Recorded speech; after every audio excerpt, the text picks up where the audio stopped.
Hello students, आज को एक नए वीडियो के साथ आपके सामने क्लास 10 की चीजें मैं पढ़ा रहा हूँ। क्योंकि क्लास 10 का आपको 17 तारीख को पेपर है और वह महत्वपूर्ण चीजें आपको पढ़ना है। आज मैं पढ़ा रहा हूँ, एक क्वेश्चन आता है, rewrite the following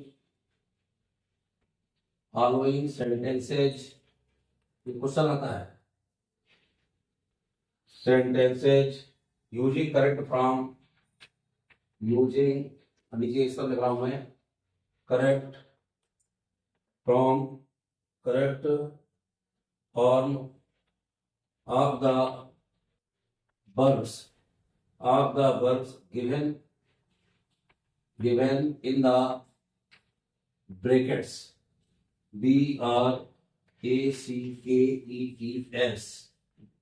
brackets brackets वाले क्वेश्चन में अब देखिए लिखा है रीराइट, वाक्य को दोबारा लिखिए। बहुत सारे स्टूडेंट्स क्या करते हैं, खाली स्थान को बस लिख देते हैं क्या भरना है, लेकिन नहीं, इसमें लिखा रीराइट, वाक्य को दोबारा लिखिए। नीचे दिए गए वाक्यों को दोबारा लिखे यूजिंग, प्रयोग करते हुए correct form of the verb, जो वर्ब दी गई है गिवन इन द ब्रैकेट, जो ब्रैकेट में वर्ब यानी क्रिया दी गई है वो सही रूप में लिखना है। इसलिए खाली स्थान का मैंने एक दिन और बताया था आपको कि जब भी पेपर में आए तो खाली स्थान में क्या भरना है, ये भर लिख के ना है, पूरा खाली स्थान उतारें, ये उतारना अति आवश्यक है। सबसे पहले देखो वाक्य दिया है, गायत्री खाली स्थान swim in the river she was young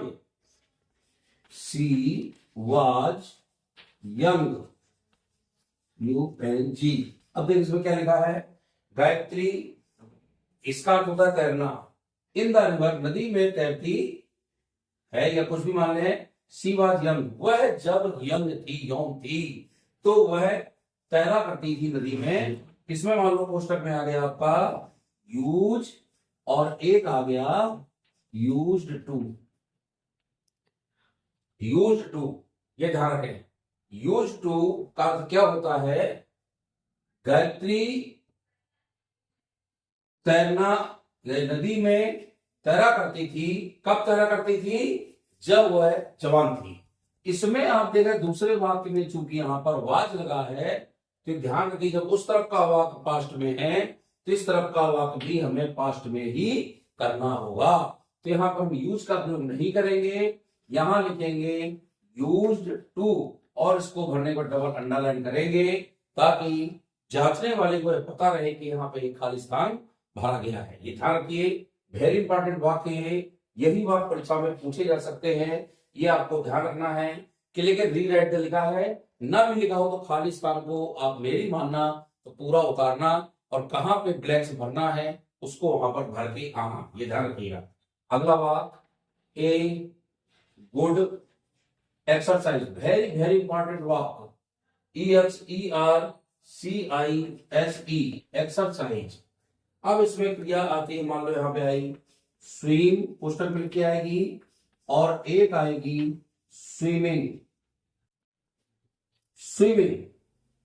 आ गया। आप देखिए कि स्विम भी आई है, स्विमिंग भी, तो यहां क्या लगेगा, यह एक कहावत है कि आपने सुनी होगी, swimming is a good exercise, या स्विमिंग यहां पे लिखा रहेगा पहले से, तैरना एक अच्छा एक्सरसाइज है, यानी अच्छा व्यायाम है।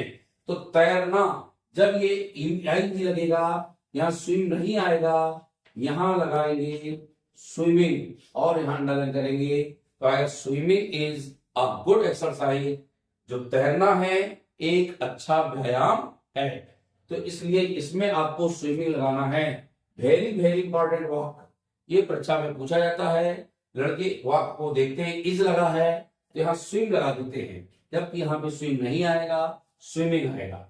जब आप ऐसा उतारेंगे, ये उतारना जरूरी है कि कोष्टक में क्या आया है, उतार दे तो बहुत अच्छी बात है, नहीं उतारना तो ये आवश्यक नहीं है, ये आवश्यक है, वाक्य को उतारना अति अनिवार्य है। तीसरा वाक्य बताऊं मैं आपको, ही वाज पनिश्ड टू, और फिर यहां पे आया है पनिश फॉर, आया टू नहीं, यहां पे पनिश्ड फॉर, और कोष्टक में आया यहाँ पे क्रिया एक आई है steel, STEAL। He was punished, अब देखिए पास्ट में है बात, ही वॉज पनिश्ड, उसे दंडित किया गया, उसे दंडित किया गया। तो स्टील माने होता है चुराना, क्या होता है? चुराना। तो काहे के लिए दंडित किया गया, इसका अर्थ होता है के लिए, क्या होता है? के लिए। तो यहां स्टील के साथ आपको ING लगाना है। जीरंड में क्या होता है कि क्रिया में जब ING लग जाता है तो उसका अर्थ ना होता है, ना अंत में, इसलिए ये जीरंड के रूप में लगाते हैं। और जीरंड के रूप में क्या जाएगा? STALING लगाना पड़ेगा, अपने आप लगाना पड़ेगा। एक क्रिया आई आपकी, अब आप क्रिया का रूप कौन सा लगेगा यहाँ पर, ये आपको गौर करना पड़ेगा। यहाँ स्टील स्टीलिंग जा सकती थी, मालूम आई, तो फिर आपको सोचना पड़ेगा हमें क्या लगाना है। इस तरह के वाक्यों में जीरंड के रूप में लगाते हैं और क्रिया में ING लगाएंगे तो इसका अर्थ होगा तैरना, सॉरी चुराना। चुराने के लिए उसे दंडित किया गया था। अगला वाक्य देखें, the boys heard, the boys heard, HEARD, heard माने सुनाई दिया या सुना, द, और यहां आ गया खालिस्तान वेल, घंटी, और यहां क्रिया आई है रिंग, क्या आई है? रिंग। अब वही फिर आगे देखिए, यहां हर्ड लगा है, इस तरफ का वाक्य पास्ट में हो तो ध्यान रखिए जब वाक्य को लगाते हैं तो क्रिया में जीरंड के रूप में ING ही लगाते हैं। और यहां आएगा रिंगिंग द बेल, क्या हुआ? लड़कों को घंटी बजना सुनाई दिया, बजना, यानी रिंग का हमने यहाँ ING लगाया है, इसका अर्थ जीरंड के रूप में ना अंत में होता है, तो यहाँ रिंगिंग आएगा। चूंकि ये पास्ट में है, पास्ट के बाद जब आगे लिखे जाते हैं तो उसमें ING ही लगाया जाता है। अगला वाक्य, I saw him Khalistan a car, और इसमें क्रिया आई है ड्राइव, DRIVE, ड्राइव। फिर वही पास्ट में आ गया कि नहीं आ गया? जब पास्ट में आएगा तो क्या लगाएंगे यहाँ पे, वही आपको क्लियर हो गया हो तो ड्राइविंग, DRIVING, इसकी ई हट के ही ING लगता है, तो यहाँ पे आ गया ड्राइविंग। आई सा, मैंने उसे देखा, कार चलाना, यानी उसे कार चलाते हुए देखा, यानी उसका कार चलाना मैंने देखा। अगला वाक्य देखें, ये सब इंपॉर्टेंट वाक्य है। His work is, his work is sweater, SWEATER, sweaters, sweaters. और आगे आगे यहाँ पे क्रिया आएगी निट, ये बहुत मोस्ट वाक्य है इसलिए मैंने आज इनको उठाया जीरंड के रूप में। ये लड़के बहुत करते, उसका कार्य है स्वेटर बुनना, यानी निट मानो का बुनना, बुनना काम है। इसके बाद सीधे क्रिया में आएगी निटिंग, KNITTING हो जाएगी निटिंग, और निटिंग माने का बुनना या बुनना।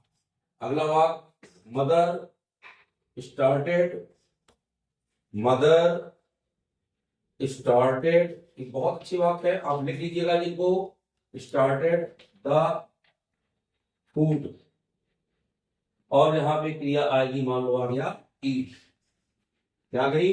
ईट। अब वही आ गया, देखो पास्ट में लगा स्टार्टेड, यानी माने खाना प्रारंभ कर दिया, प्रारंभ करना, तो ईट के साथ क्या लगाएंगे यहाँ पे? EAT आएगी। यहाँ डबल टी तो नहीं लगाया मैंने, क्योंकि टी यहाँ व्यंजन के पहले दो स्वर लगे हैं, इसलिए दो स्वर के लिए कभी भी डबल अक्षर का प्रयोग नहीं होता है। अगला वाक्य, आई खालिस्तान अ टाइगर यस्टरडे, इसको थोड़ा सा लीजिएगा, ये अलग हटकर वाक्य आ गया। अब यहाँ स्टडी लग गया और यहाँ क्रिया आ गई आपकी, एक आ गई सी और एक आ गया सा, सा पास्ट की क्रिया है, सी प्रेजेंट की क्रिया है। अब यहां देख रहे हैं स्टडी लगा, ये गौर करना है आपको, ये स्टडी माने बीता हुआ कर, स्टडी माने जब बीता कर होगा तो क्रिया का सेकेंड फॉर्म में आ पाएगा। बीते कर में देखा, मैंने देखा एक टाइगर, कल, कल की बात कर रहा है, तो ये बीप का फॉर्म में सीधे पास्ट में आएगा और पास्ट सिंपल में क्रिया का फर्स्ट फॉर्म लगता है, ये आपको पता है। अगला है मोहन खालिस्तान हिज वर्क। इसको भी देखें, ये भी थोड़ा हटकर है। यहां हमने लगाया डू और यहां कोष्टक में आ गया डच, आ गया ना। तो आप इसमें देख रहे हैं मोहन हिज वर्क, मोहन अपना कार्य करता है। डू तो आ नहीं सकता, थर्ड फॉर्म तो है नहीं, डू तो आएगा नहीं। और ये दो क्रियाओं के बीच में ही लगाना, जब ये क्रियाएं आती थी इसमें आई लगना था, लेकिन ये दो में से ही लगना है, तो यहाँ पे डज आएगा क्योंकि ये थर्ड पर्सन है। थर्ड पर्सन में हमेशा क्रिया में ऐसे ही लगता है क्योंकि क्रिया को हमें एक वचन बनाना पड़ता है। हमेशा क्रियाएं बहुवचन में होती हैं और एस या एस लगने पर क्रियाएं एक वचन में हो जाती हैं। अगला बात, small children, small children, small children is not easy, is not easy आ गया। अब इसका थोड़ी सोचिए, इसमें क्रियाएं दी गई हैं टीच, ओनली टीच दी गई है, TEACH। टीच माने क्या होता है? पढ़ाना, वही चीज आ गई। छोटे बच्चों को पढ़ाना सरल नहीं है, इट्स नॉट इजी, सरल नहीं है। तो पढ़ाना ना नहीं है, फिर के रूप में आएगा। तो यहाँ अब टी कैपिटल बना देना है, जहां की टी को स्मॉल बनाना। तो TEACHING, टीचिंग माने हो गया पढ़ाना। स्मॉल बच्चों का यानी छोटे बच्चों का पढ़ाना कठिन नहीं है, सॉरी सरल नहीं है।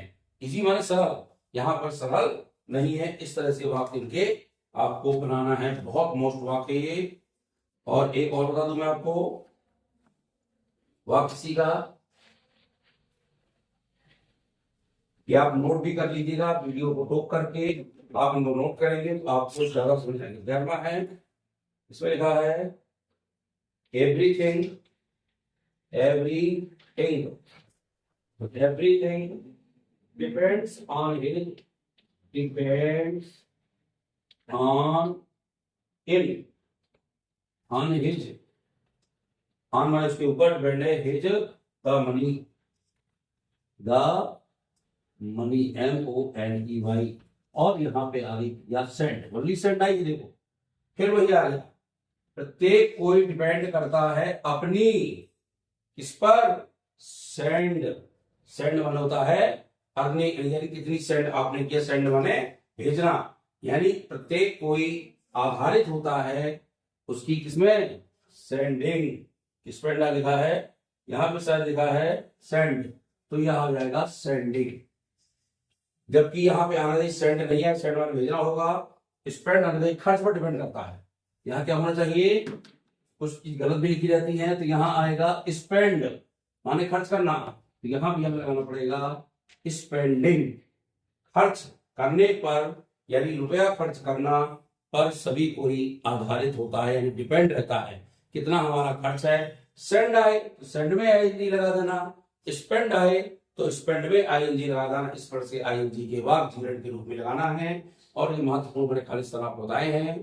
कल मैं सुबह आपको फिर से एक नया वीडियो दूंगा, कुछ नई चीजें दूंगा, और ये आप उनको अच्छे से देखिए, लाइक करिए, सब्सक्राइब करिए चैनल को, ताकि हम आगे आपको इसी तरह के बहुत सारे चैनल पर बहुत सारी चीजें पढ़ाते जाएं।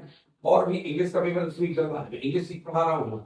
इसके बाद आपका साइंस वगैरह का सोशल साइंस का पेपर आएगा, उसमें भी महत्वपूर्ण चीजें मैं आपको बताऊंगा। तो आप वीडियो को देखते रहिए और उसको सब्सक्राइब करते रहिए। बहुत बहुत धन्यवाद।